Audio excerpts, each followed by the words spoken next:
Agad na nagsagawa ng cleaning operations ang mga lokal na pamahalaan sa tambak na basurang naiwan ng matinding pagbaha nitong weekend. Nagpaabot naman ng tulong ang Department of Public Works and Highways sa mga lokal na pamahalaan.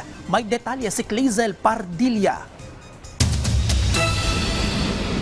Mga sirang kahoy, sangkatutak na plastik, iba't ibang basura at makapal na burak.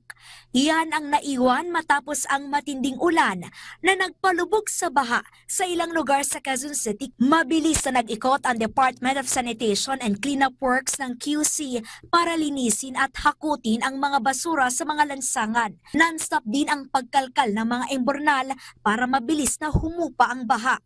Habang ramdam pa rin ang ngit-ngit ng panahon, hindi isinasara ng QC-LGU ang mga evacuation center. 2,000 individual pa ang nananatili sa iba't ibang evacuation sites sa lungsod.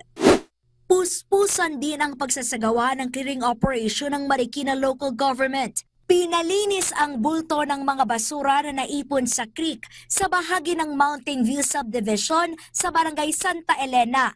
Sa larawang ibinahagi ng Marikina PIO, makikita ang sangkaterbang basura na bumara at kalaunay kinolekta mula sa ilog. Layo nitong maibalik ang daloy ng tubig at maiwasan ang pagbaha sa naturang barangay.